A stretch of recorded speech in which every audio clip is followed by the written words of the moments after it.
I bet many of you, like me, have found AI outputs can be, well, fine, good enough. But they often lack that real spark, right? That authentic voice. You ask for something specific and you get this kind of generic information back. When what you really needed was something sharp, something that felt like it came from a real expert or, really clicked with a certain audience. Absolutely. That gap is frustrating. Well, today, we're going to try and bridge that gap. We're doing a deep dive into this really powerful technique in advanced prompt engineering.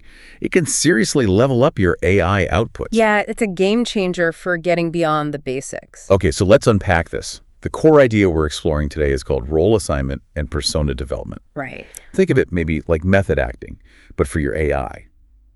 You know how an actor really gets into a character to give an authentic performance? Living the role. Exactly. We're basically asking the AI to do the same thing. Step into a role. That's a great analogy.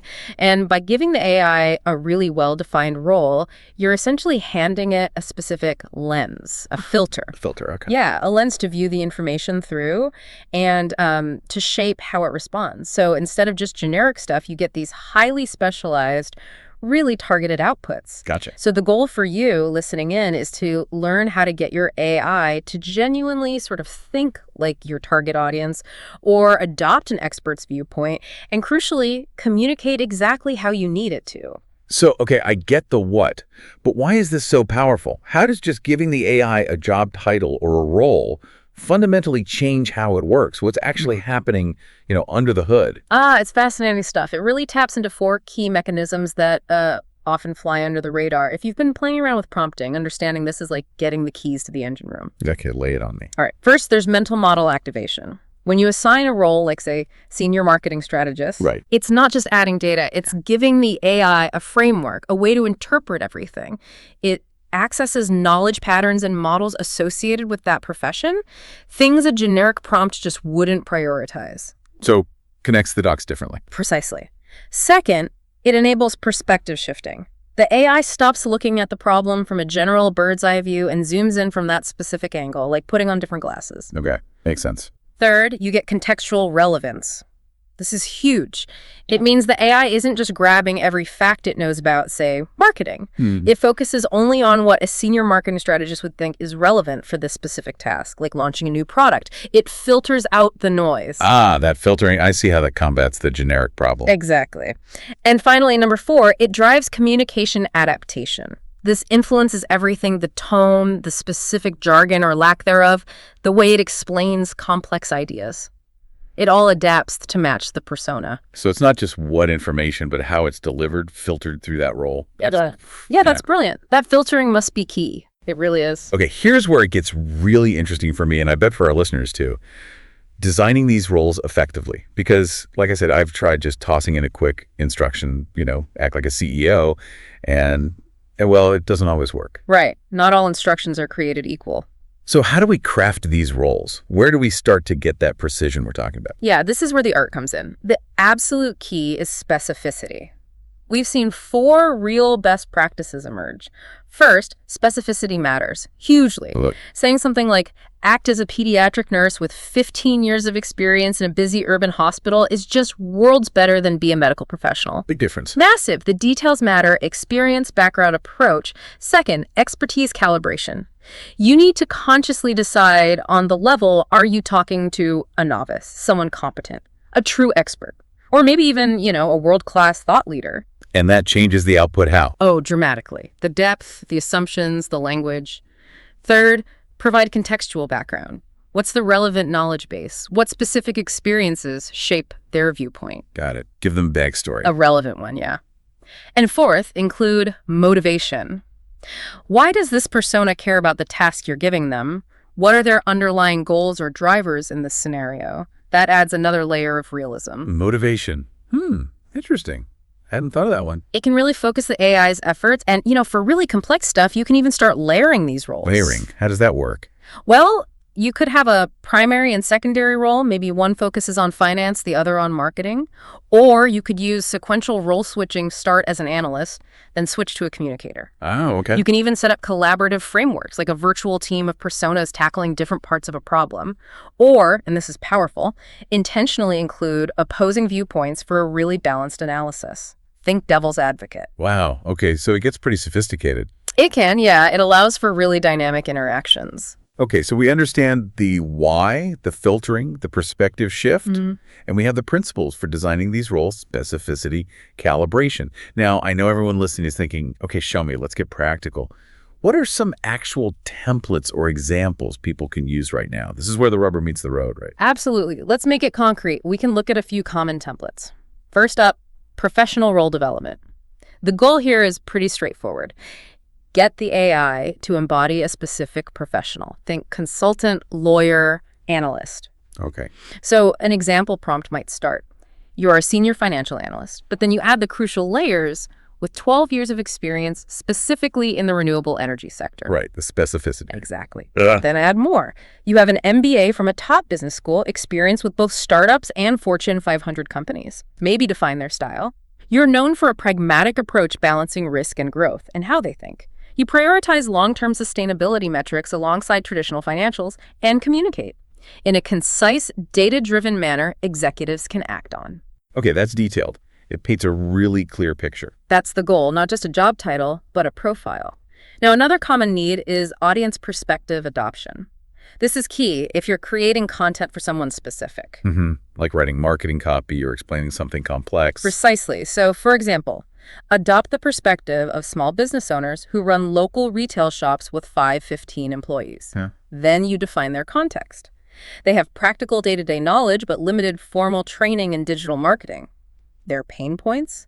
They worry about tight budgets, not enough time, need clear ROI. Okay, getting inside their head. Yeah. And how they like information. They respond best to straightforward, actionable advice, no jargon, and their goals. Attracting local customers, repeat business, managing online reputation. See how that defines not just who they are, but their needs and mindset. Yeah, that's really helpful. It tells the AI how to connect. Definitely. Then there's communication style engineering. This is purely about how the AI talks or writes. Tone, style, vocabulary. So separate from the role itself. It can be, or it can reinforce the role. For instance, communicate in a warm conversational style that is accessible yet authoritative. Then you get granular. Use varied sentence structures, active voice, everyday vocabulary, but with strategic industry terms. Moderate technical density, clearer explanations for complex bits. Use anecdotes or metaphors, and importantly, what to avoid. Why? Avoid excessive jargon, condescension, or sounding too academic. You're giving it really specific stylistic guardrails. That level of control over the style is powerful. It is. And finally, for the most comprehensive approach, you combine all of this into detailed persona development. This creates a really rich, multifaceted character. Like the ultimate method actor AI. Kind of, yeah. Yeah. Let's take that Dr. Morgan Chen example. You define everything. Name, Dr. Morgan Chen. Background, PhD in environmental science, 20 years field research, professor, consultant. Expertise, climate adaptation, sustainable agriculture, science communication. Values, evidence-based decisions, community empowerment, sustainability. Communication style, clear, educational, inspiring, accessible, perspective, pragmatic optimist. That's incredibly detailed. It is. But then, crucially, you tell the AI how to respond as Dr. Chen. Prioritize practical solutions based on evidence. Draw on both research and traditional practices. Use accessible language with compelling data. Structure responses, problem framing, solution pathways, next steps. So it's not just who she is, but how she operates. Exactly. It's a complete behavioral guideline. That Dr. Chen persona is incredibly comprehensive. Is there a point, though, where we give it too much detail? Can you actually overspecify and maybe confuse the AI, or is more always better? That's a really great question, and it touches on potential pitfalls. But first, let me just say, what's fascinating here is that once you get comfortable with these basic roles, you unlock some really advanced applications. Oh, like what? Well, think about multi-perspective analysis. You can have the AI analyze a single problem from, say, 3 different stakeholder viewpoints. Imagine the insights you'd get. Yeah, okay, a 360 view? Exactly, or a stakeholder simulation. You could literally role-play how you think specific groups might react to a new policy or product launch. Helps you anticipate objections or questions. That sounds incredibly useful for planning. It is, and my personal favorite, which can be incredibly powerful, is the devil's advocate exercise. You explicitly ask the AI to take a contrarian stance and poke holes in your ideas or assumptions. Ooh, I like that.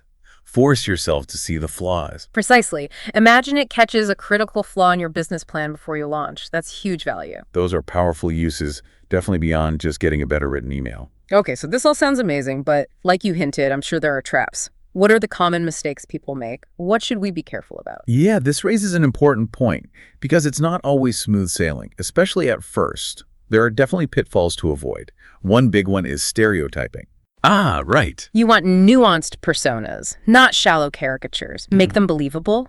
Second, watch out for contradictory traits. Make sure the attributes you assign make sense together. Don't say someone is deeply cautious, but also loves reckless risks. Internal consistency matters. Keep it logical. Got it. Third, overspecification. To your earlier question, yes, you can overdo it. Don't overload the persona with irrelevant details. Focus on what actually impacts the task. Quality over quantity. Okay, so find that balance. Right. And finally, a really common one is role drift.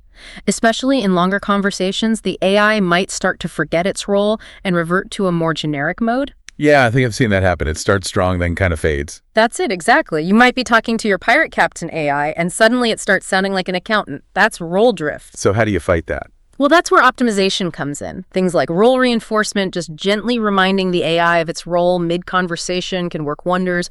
Remember as the senior analyst. Yeah. That kind of thing. A little nudge. Yeah. And also refining things like expertise calibration if it's off, adding contextual enrichment if it needs more background, or giving specific behavioral guidance on how it should tackle a new part of the task. It's about actively managing the persona. Okay, that makes sense. Constant tuning, almost. A little bit, yeah. Okay. Especially for complex or long tasks. So let's pull this all together. What does this really mean for someone listening? The core takeaway seems to be that mastering this role assignment, this persona development, it's like unlocking a superpower for AI interaction. It really is one of the most powerful techniques available. You can strategically guide the AI to adopt exactly the perspective you need. It transforms the whole game from just getting information to getting tailored insight, getting the AI to think with purpose. Absolutely true. And it's not just about, getting slightly better outputs. It's about building a much more nuanced, more versatile relationship with these AI systems. When you can skillfully direct them to adopt these different roles, you just dramatically expand the range of valuable stuff, insights, content, analysis that they can help you create. You're essentially turning a generalist tool into a whole suite of on-demand specialists. Suite of specialists. I like that. Okay, so here's a final thought to leave everyone with. How might you use this idea of detailed personas? Maybe not even just with AI, but to better understand and communicate with the different people in your own life or work, thinking about their roles, their perspectives, their motivations. That's a fascinating extension, applying persona thinking to human interaction. Yeah, what new insights could that bring? Definitely something to chew on. But for now, go experiment. Try crafting a detailed persona for your next AI chat. You might just be amazed at the difference it makes.